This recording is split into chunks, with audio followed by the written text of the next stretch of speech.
gobierno nacional le solicitó a Estados Unidos que los ecuatorianos sean favorecidos con el estatus de protección temporal para que se les permita trabajar en ese país. Así lo dio a conocer la canciller Gabriela Sommerfeld, quien además brindó detalles de la cooperación internacional alcanzada. El Tratado de Cooperación Militar Marítima entre Ecuador y Estados Unidos entrará en vigencia en los próximos días. Esto una vez que la Corte Constitucional determinó que no es necesario que el trámite pase por la Asamblea Nacional. Pero ¿cuál es el siguiente paso a seguir? Lo explica la canciller Gabriela Sommerfeld. Este rato lo que corresponde es que el presidente emita un decreto y sea conocido e informado a través de nota diplomática hacia los Estados Unidos. Esto es una muy buena noticia.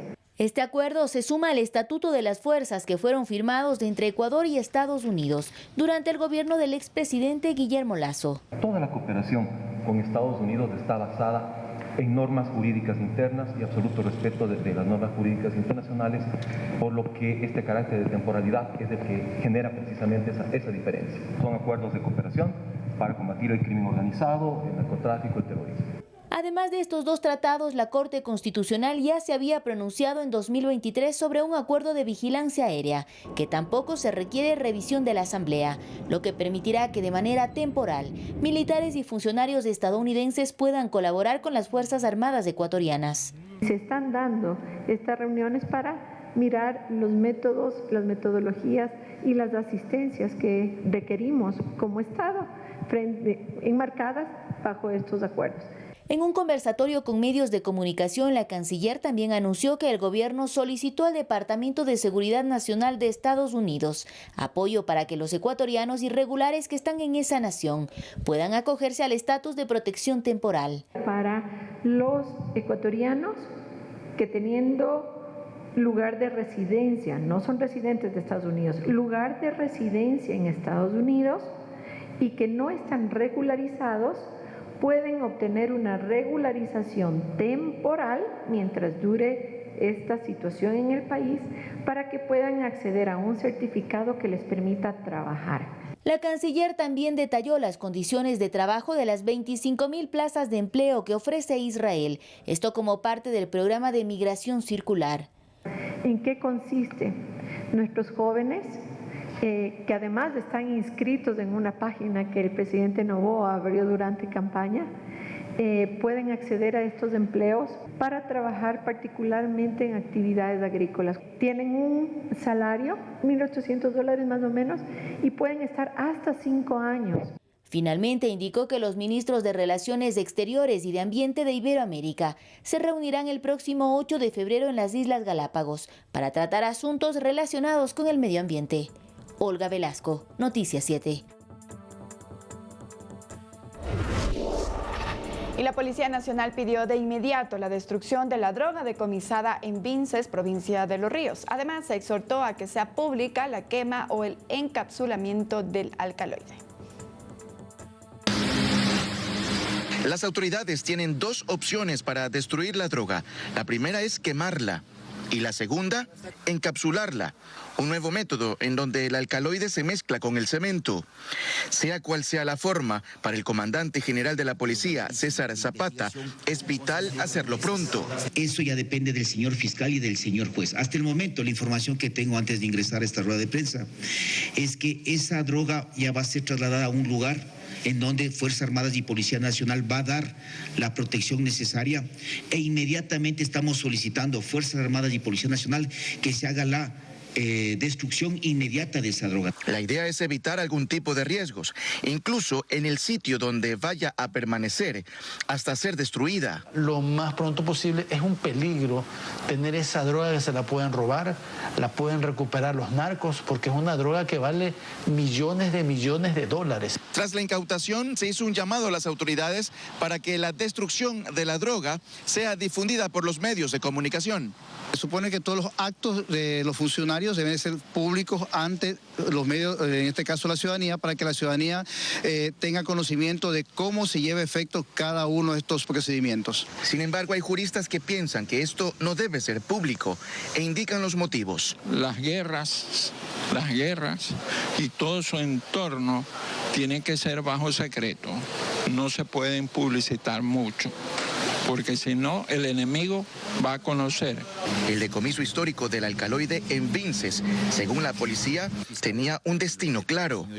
Nosotros, de acuerdo a los análisis de investigación, consideramos de que esa droga pensaba ser que podría ser contaminada en alta mar. Entonces, todo ese proceso investigativo post-delito está Policía Nacional con sus diferentes unidades trabajando. Zapata dijo que el cargamento tiene una seguridad extrema y que no puede estar en bodegas.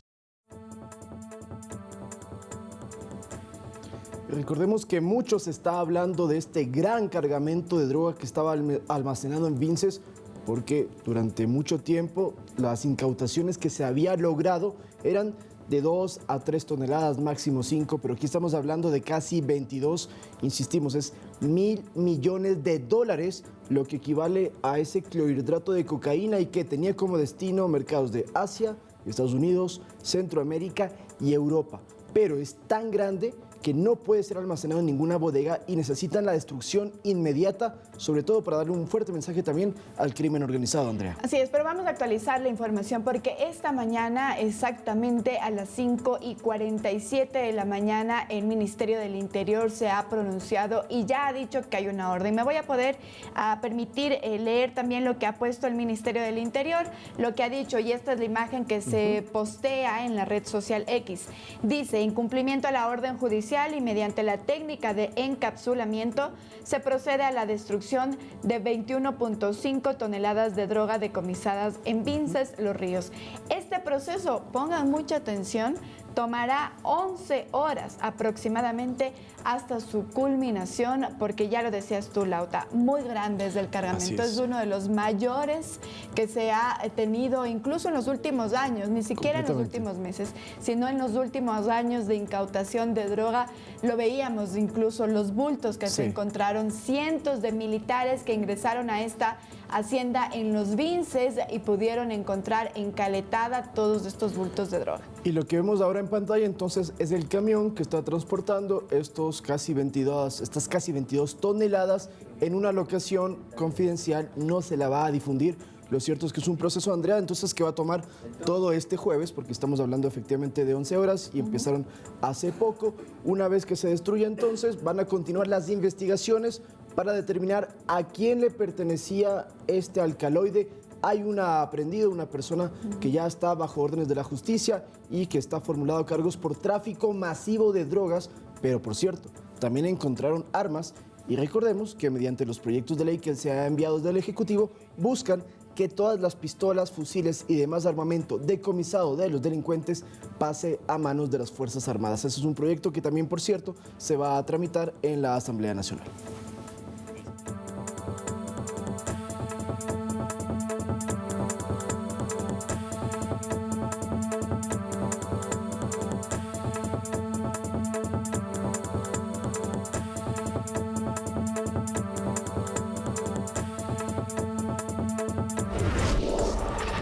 Y como lo anunciábamos al principio, en el Ecuador se ha posicionado un término, la narcocultura.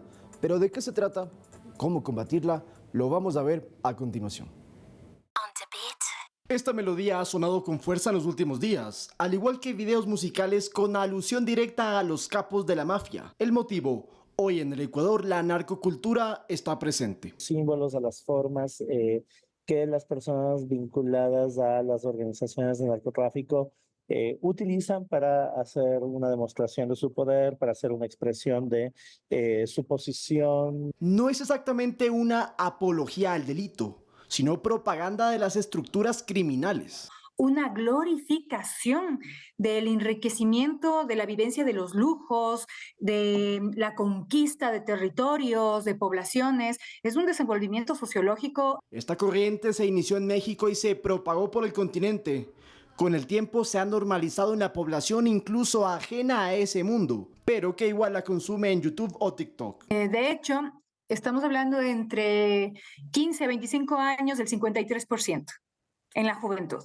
Ese es el impacto, el 53%. Lo grave, dicen los expertos, es que estas expresiones llegan a los sectores donde operan las bandas y así les venden a posibles adeptos una realidad distorsionada. Tratan de proveer la noción de que cualquier persona que entre a estas organizaciones puede ascender rápidamente y puede llegar a manipular hasta gobiernos en 2 minutos, ¿no? Cuando en realidad son pocos los que llegan porque son muchos los que mueren en el proceso. Desde la academia hay propuestas para combatir la narcocultura, aunque enfrentarla supone un reto grande. Se puede promover espacios de reconocimiento, espacios de aporte de otro tipo de expresiones culturales que no necesariamente están emparentadas con el cometimiento de crímenes. Creo que se hace necesario charlas reales, resultados.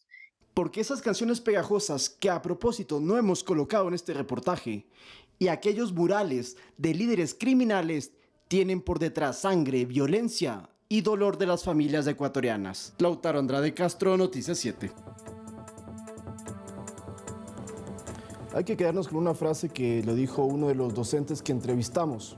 Dentro del mundo del AMPA, pocos llegan a ser los cabecillas porque muchos son los que mueren y las imágenes que se presentan en sus canciones, en su arte, en diferentes expresiones, nos muestran lujos, dinero y una buena vida, vida fácil, pero lo cierto es que eso no es tan así, porque recordemos que viven al límite, con riesgo, y en muchos casos ni siquiera llegan a los 30 años de edad, producto de lo que está sucediendo. Así que el mensaje, y nos unimos a lo que dicen tanto autoridades como expertos, evite entonces compartir, difundir este tipo de contenido y sobre todo recuerde que lo que están mostrando es ilícito, es el crimen organizado y es lo que nos tiene en este momento con una crisis interna.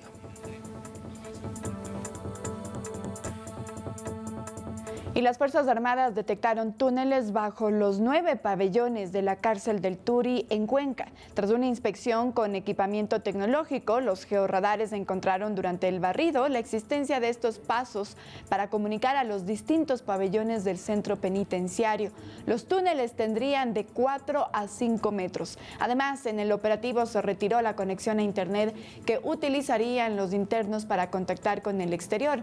El SNAI aún no se ha pronunciado sobre este hallazgo, pero estamos viendo ya en imágenes cómo los militares han encontrado estos túneles debajo de la cárcel del Turi. Esta máquina tiene unas ondas electromagnéticas, que es lo que permite entonces detectar lo que hay debajo, inclusive con varios metros dentro de lo que es la superficie. Así es que pueden encontrar estos túneles que, insistimos, lo que permitían, incluso han mencionado, es que hasta un vehículo podría circular por allí. Pero ojo, que también hay que esperar lo que diga el SNAI, porque hay una posibilidad de que sean túneles que estaban en la estructura desde hace mucho tiempo y no que hayan sido construidos por los PPL. Eso lo conoceremos cuando se pronuncie entonces la autoridad oficial.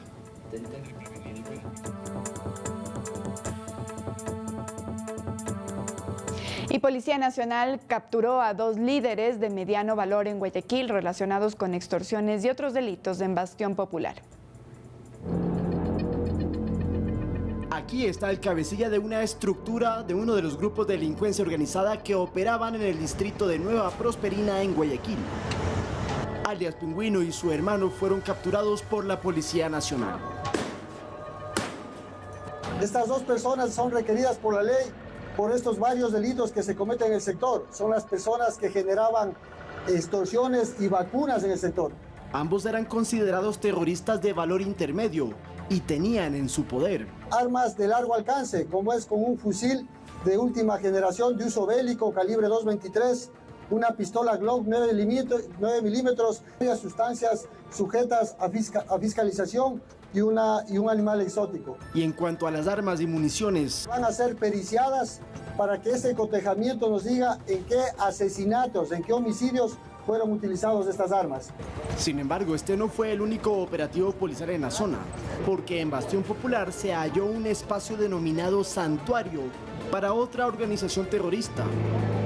Grupos especiales eliminaron los murales, un hecho simbólico de que se recupera la paz y el control en sectores conflictivos del puerto principal. Lautaro Andrade Castro, Noticias 7. Bien, y no solo eso, sino que se han llevado a cabo más operativos, sobre todo en Nueva Prosperina, en el desarrollo de la jornada del día de hoy. Seguramente tendremos más información respecto de estos operativos militares en conjunto con la Policía Nacional. Pero nuevamente vamos a actualizar lo que va a ocurrir el día de hoy, porque el Ministerio del Interior está actualizando minuto a minuto lo que ocurrirá con estas 21.5 toneladas de droga que se decomisaron en Vinces. Efectivamente, a las 10 de la mañana va a comenzar el procedimiento de destrucción de esta droga, clorhidrato de cocaína, en una locación específica que, Andrea, yo prefiero no mencionar dónde es el lugar, pero allí se va a llevar todo el procedimiento. Insistimos, duran 11 horas aproximadamente, es decir que estaríamos hablando de que a la medianoche finalice la destrucción del material incautado en Vinces. Fue trasladado desde entonces la provincia de Los Ríos hacia la sierra norte de nuestro país, a una bodega en específica donde hay el equipamiento para poder quemar, incinerar y eliminar por completo cualquier rastro de este alcaloide que, insistimos, todavía está bajo investigaciones. Y estas son imágenes compartidas por el Ministerio del Interior de la llegada del camión al centro de incineración. Ahí estamos viendo cómo el personal especializado va a abrir entonces las puertas y bajar cada uno de los paquetes. Eran 733 bolsas que tenían al clorhidrato de cocaína, que sumándolo son 22,5 toneladas y que en dólares es $1.000 millones. Ahí están las fundas.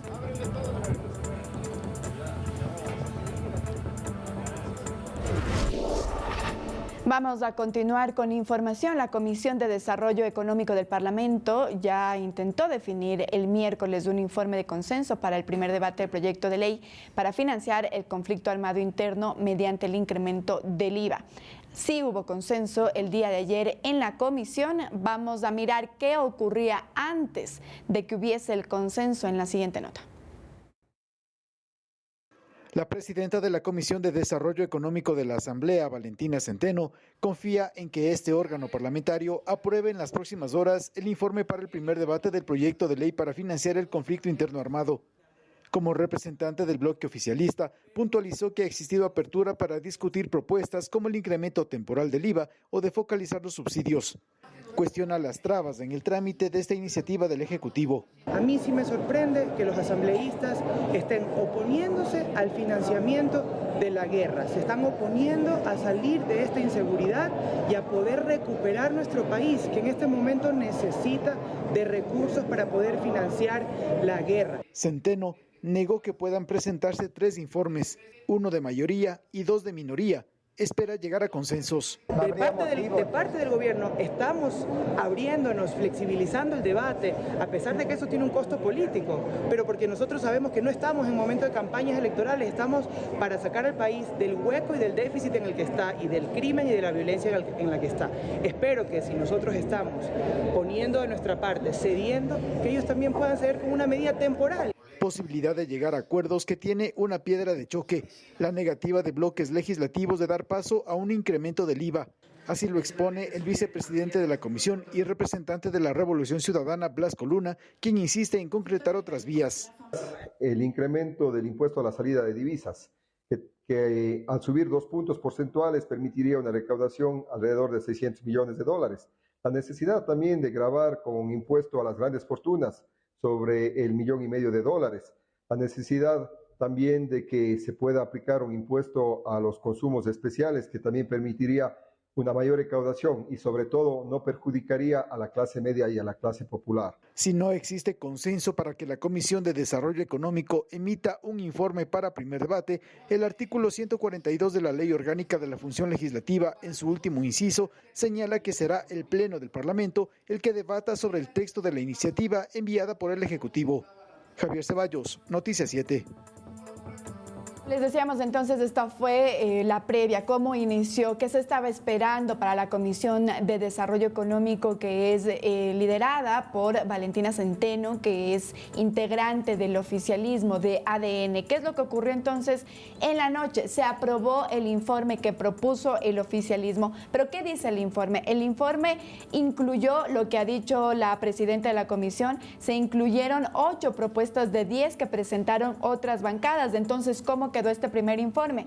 El IVA se subiría a 13% de manera permanente y 15% solo por 2 años. Además, se incluyó un impuesto sobre las utilidades de la banca, un impuesto sobre las grandes empresas y la subida del ISD, además de que se ha dicho o se aclaró o se ratificó las otras decisiones que el gobierno nacional también ya ha dicho que podría tomar, como por ejemplo una moratoria para la explotación del Yasuní ITT, entre otras acciones que tomaría el Ejecutivo. Por eso ha dicho Valentina Centeno que se pudieron acoger estas propuestas que tenían otras bancadas. ¿Qué es lo que debe pasar ahora? Este primer informe va a pasar al Pleno para su votación.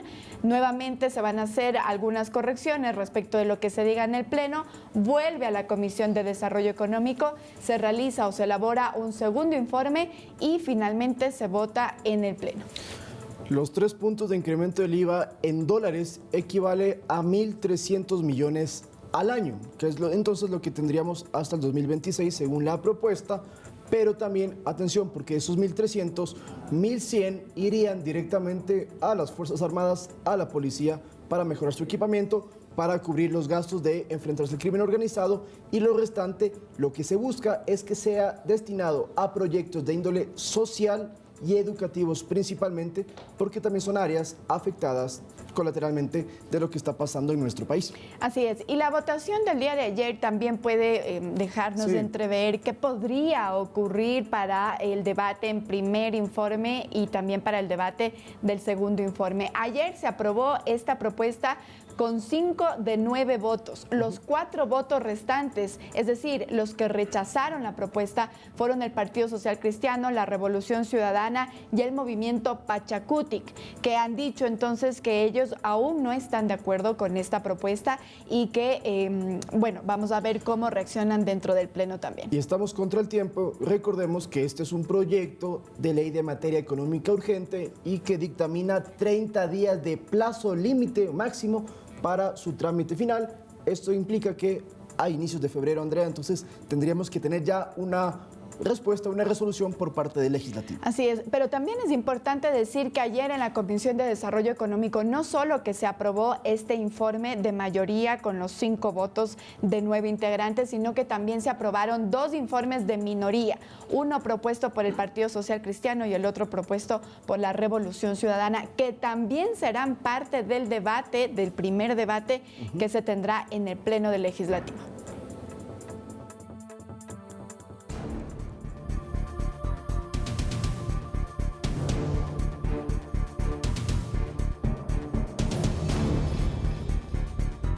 Y en Quito hay negocios como bares que tuvieron que modificar sus horarios de atención por el toque de queda. La intención es adaptarse a la medida de seguridad que rige en las zonas de mayor índice de violencia de todo el país. Adaptabilidad es una cualidad que los negocios como bares, discotecas y restaurantes tienen que aplicar con las medidas del estado de excepción como es el toque de queda. El primer impacto fue terrible porque la gente se asustó, no quería salir. Esa semana perdimos siquiera un 60% de lo que hubiésemos facturado. André y Julio han optado por modificar los horarios de sus negocios. Todo el proceso de cierre y de ahí los chicos tienen que ver un transporte para poder llegar a la casa. Entonces tuvimos que cerrar básicamente 2 horas antes del toque de queda. Nosotros operábamos hasta los fines de semana hasta la 1 de la mañana y ahora le tenemos que decir a la gente que se vaya, o tuvimos que decirle a la gente que se vaya a eso de las 9:30.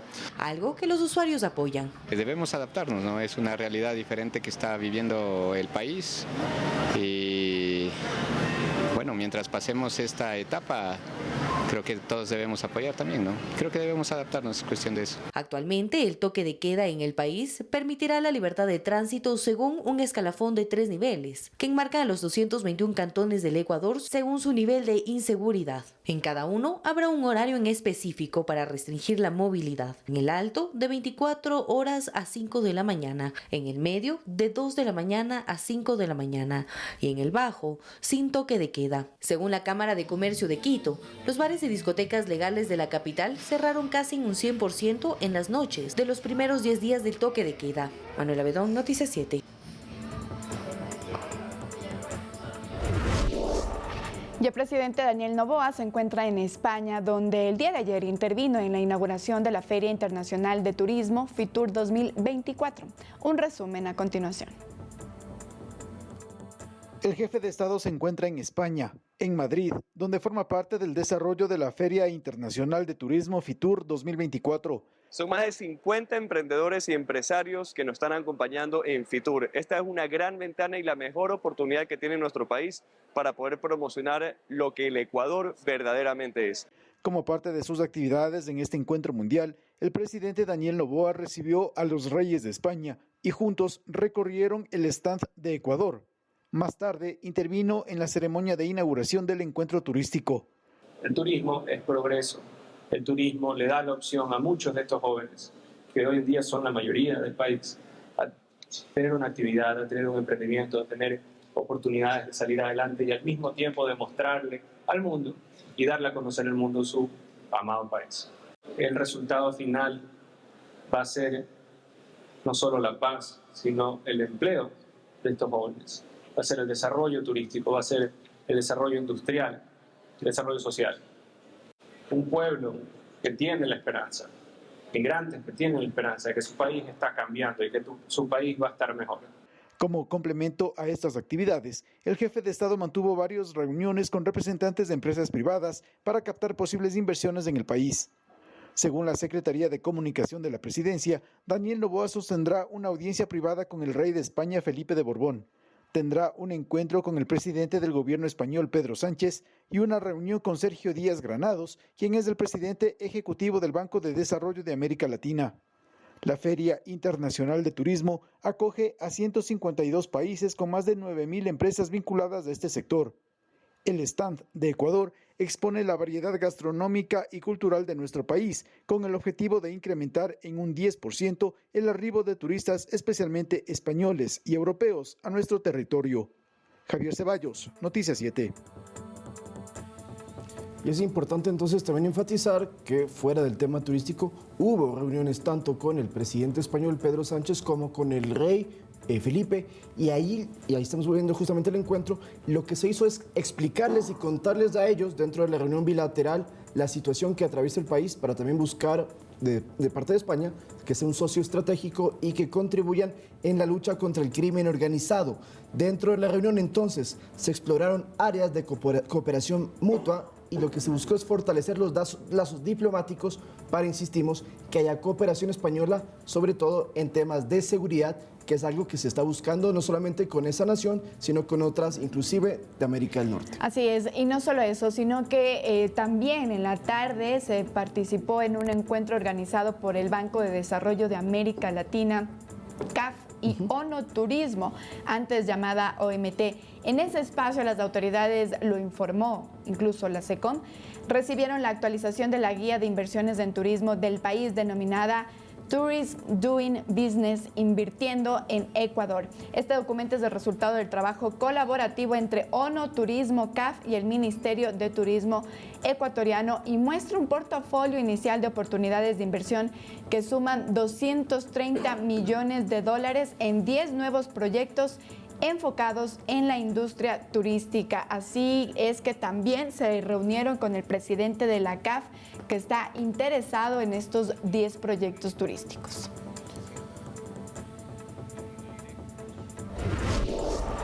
Con esto nos vamos a una pausa, pero enseguida, al volver, la Corte Constitucional niega la recusación en el proceso por la legalización de la eutanasia en el Ecuador.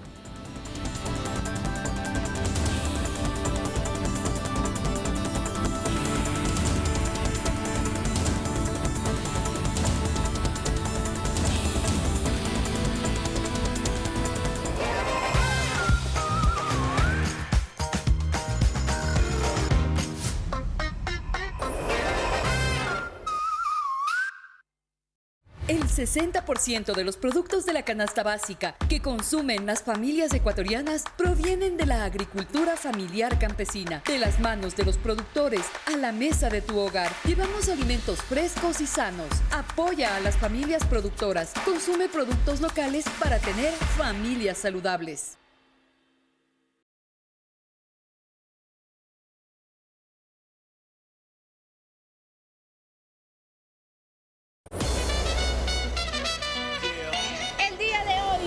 Solo tengo que decir una frase para presentarles quien nos acompañará, el ángel de piedra. La venganza.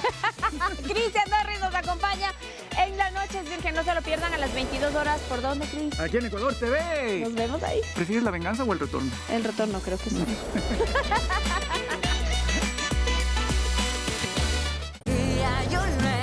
Este domingo. Y yo siento que es una gran época también en la que las mujeres utilizan la música para expresarse en lo que ellas quieren. Quiero aportar de alguna manera a que una mujer decida sobre ella. Pero me encanta porque cuando yo llego a un concierto, yo siento que las mujeres es como que llegó la que me representa. Experiencia High Noise Studio. Este domingo a las 6:30 de la tarde. Por Ecuador TV. Hola, ¿qué tal? Soy Estefanía La Choco Garrido y a partir de ahora tú y yo veremos el mundo de una manera totalmente diferente. Te espero de lunes a viernes desde la 1 de la tarde en Mundo Positivo por Ecuador TV.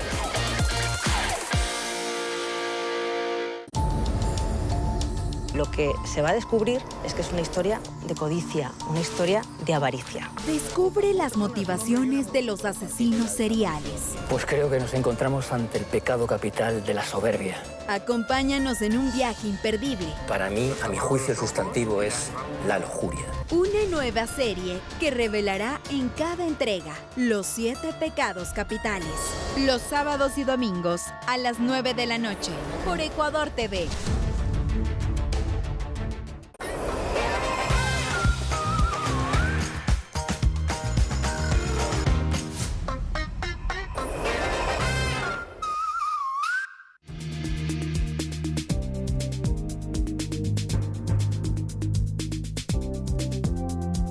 Gracias por continuar en nuestra sintonía. Ahora les contamos que la Corte Constitucional negó una recusación interpuesta por un grupo denominado Provida en contra de 2 juezas que integran el tribunal que analiza el caso de Paola Roldán y su pedido para despenalizar la eutanasia en el Ecuador. ¿Pero qué significa eso? A continuación los detalles.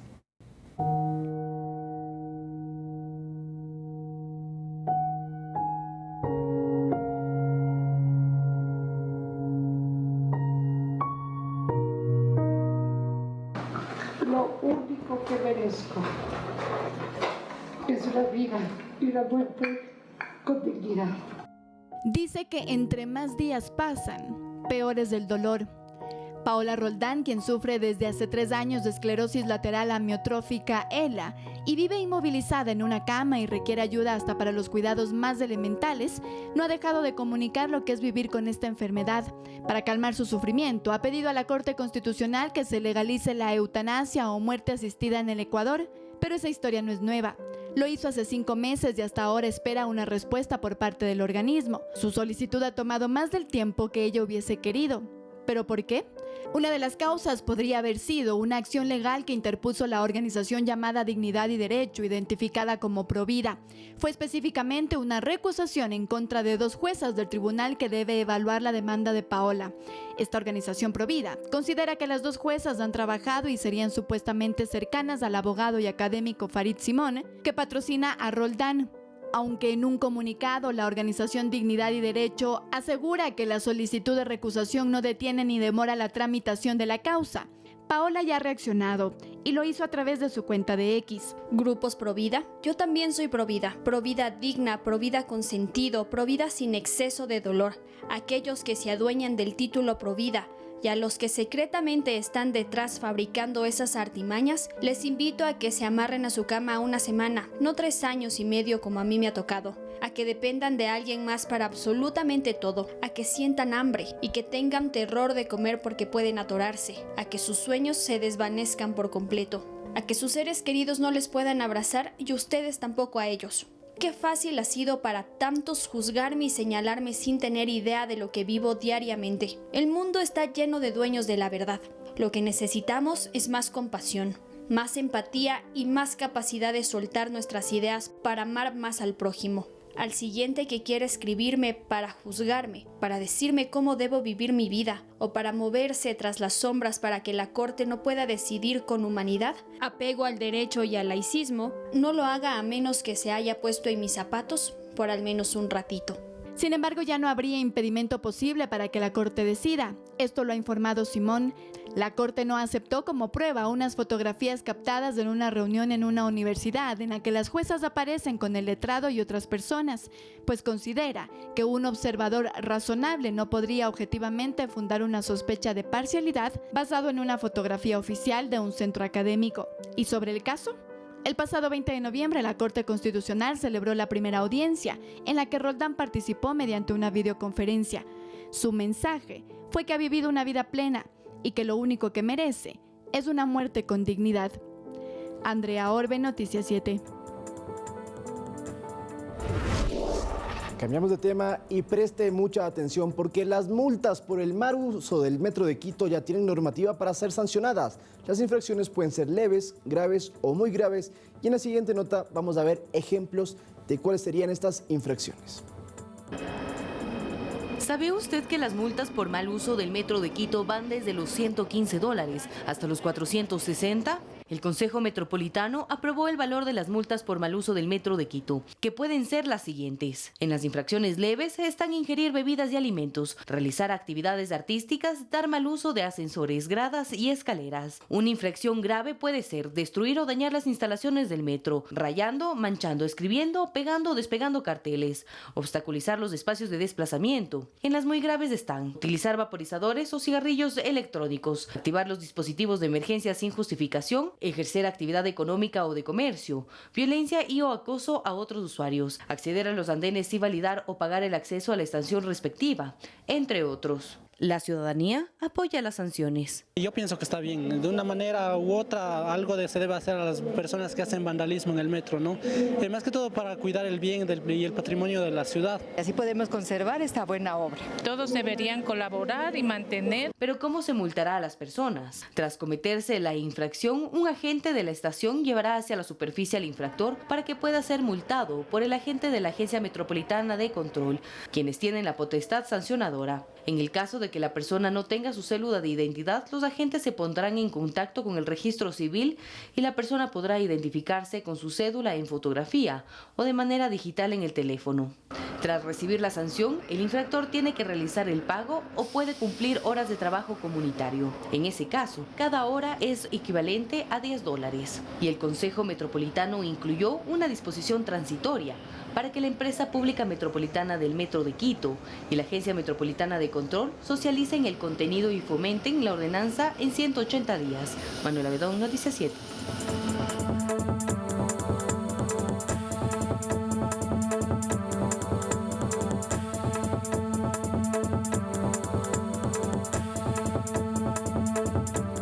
Y vamos con noticias internacionales. María Corina Machado repudió la persecución del gobierno chavista en Venezuela a la candidata presidencial de la oposición. Condenó la detención de 3 de sus jefes de campaña.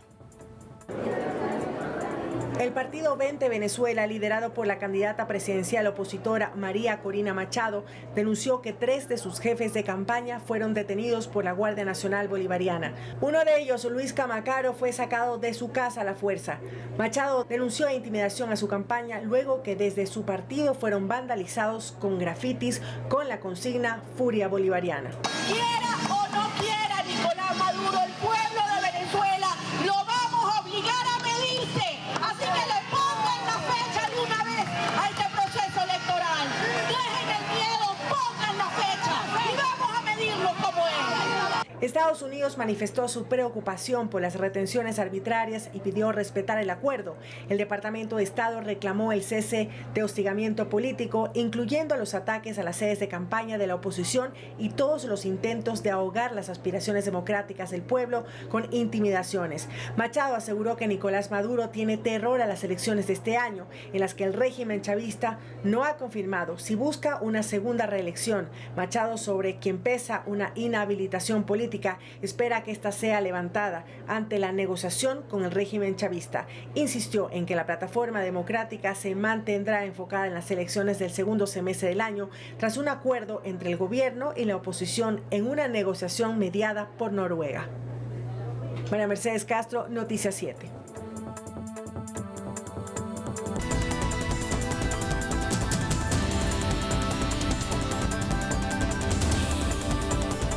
Gracias por continuar en nuestra sintonía y ahora vamos con unas noticias un poco más livianas. El fotógrafo italiano Valerio Minato fue premiado por la NASA debido a una extraordinaria fotografía de la Luna. Sin embargo, queremos destacar que más allá de este reconocimiento, también merece el premio a la paciencia. Descubramos a continuación los detalles detrás de esta notable hazaña. La fotografía es un arte que nos permite apreciar momentos únicos, capturados con destreza por el agudo ojo de fotógrafos. Ese es el caso de Valerio Mitano, destacado artista italiano que ha estado inmortalizando la ciudad de Turín y sus alrededores desde el año 2012. Sin embargo, fue en 2017 cuando presenció la fusión entre la Luna, las majestuosas montañas y la Catedral Superga en Turín. Este encuentro, que se materializa solo una vez al año, se convirtió en la determinación de Valerio para capturarlo a través de su lente. La paciencia desempeñó un papel crucial en la creación de esta obra, ya que le dedicó 6 años de espera para obtener la imagen perfecta. Esta captura le valió el reconocimiento de la agencia espacial estadounidense NASA, que le otorgó el prestigioso premio Astronomy Picture of the Year. La fotografía galardonada fue tomada el 15 de diciembre de 2023, desde el bosque de Catagneto Po, a las 7 de la noche. Este hito marca el primer reconocimiento de la NASA para Minato, quien ha dedicado muchos años a la captura de imágenes astronómicas. Además de sus logros, Minato comercializa calendarios que destacan sus 12 mejores fotografías de cada año. Esta última captura no solo representa una obra maestra visual, sino también un reconocimiento a la perseverancia.